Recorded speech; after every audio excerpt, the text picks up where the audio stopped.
1968.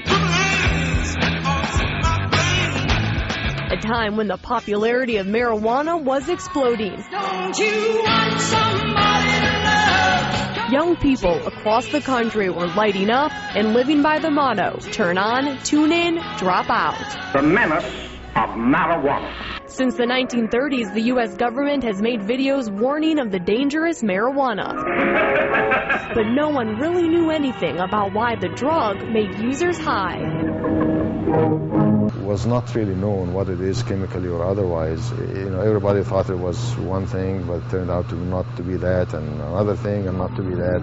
Then in the 1960s, scientists figured out why pot smokers got high. The composition of tetrahydrocannabinol was discovered, THC. 1968, the government's response to THC was to create the National Institute of Marijuana Project. This is the only place in the country that actually, has the responsibility of producing, marijuana for research. For the first time, our cameras are given unprecedented access to the only government-run marijuana farm located on the Ole Miss campus in Oxford, Mississippi. The program's director, Dr. Mahmoud El-Soli, gave Fox 13 an exclusive tour. We have very good, high-quality material. We can produce materials of any quality that is needed for the research programs. This is the Marijuana Project Grow Room. The scientists use the same methods an illicit drug dealer would use. Here, scientists grow only female plants in almost constant light. Male plants have lower THC and can cause allergies to users. There are dozens of varieties of marijuana plants here. When the pot is harvested, it is stored in a high-security vault. This is the final product that actually gets to be rolled into the cigarettes. Each of these bins contains about 30 pounds of marijuana.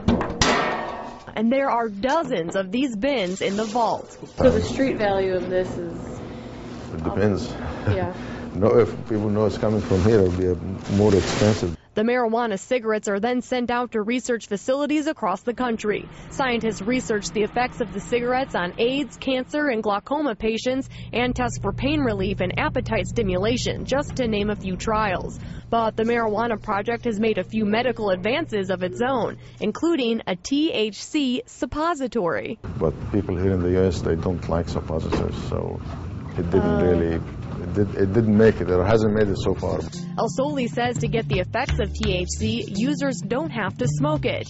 He says for activists, it's often just a way to justify drug use. Smoking marijuana gives users a high, but he says that is not necessary to reap the medical benefits of THC. A very small amount of THC will actually produce the therapeutic activity. When people smoke, first of all, you're taking a lot more THC than you will need. Still, there is a lot of support for medical marijuana, including in Memphis. It's not something that we feel is advantageous to criminalize patients.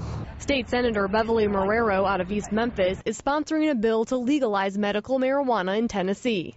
So many prohibitions really just don't work very effectively.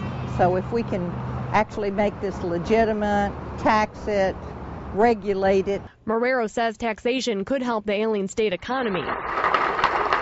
Currently, 13 states have legalized marijuana, such as California, which has medical marijuana clubs where patients can pick up their pot prescriptions. But Marrero says the concept isn't likely to see much support here right now. And legalization for recreational use is not her intent. I think that may be pretty far down the road. But the legalization movement is going strong, with organized support groups at colleges nationwide. Margie Smith is a student at Rhodes. Pot is just something that it seems like a lot of people do, and nobody really talks about it much. Nobody thinks it's that big of a deal. Smith thinks alcohol and tobacco are much more dangerous and addictive than smoking pot. I'm just against the government regulating things such as pot, because I really don't feel it a very dangerous drug. Looking at the plant material. But El-Soli says the research is clear. Marijuana is an addictive drug. He says legalization would essentially put the Marijuana Project out of business. If that happens and marijuana becomes legal, then anybody can produce it. Then we would be just like any other, grower or manufacturer.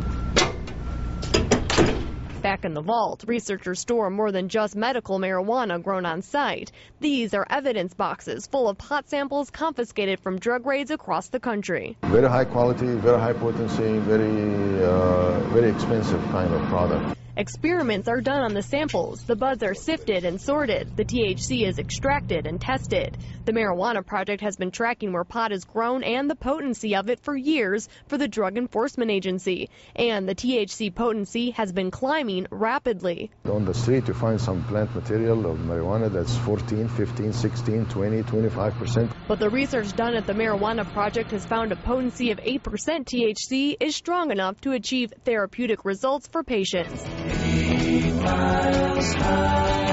A long road traveled for this leafy green plant, once thought of as a deadly narcotic researched out of fear, to now legal in some areas, on the verge of acceptance in others, and on the forefront of medical technology.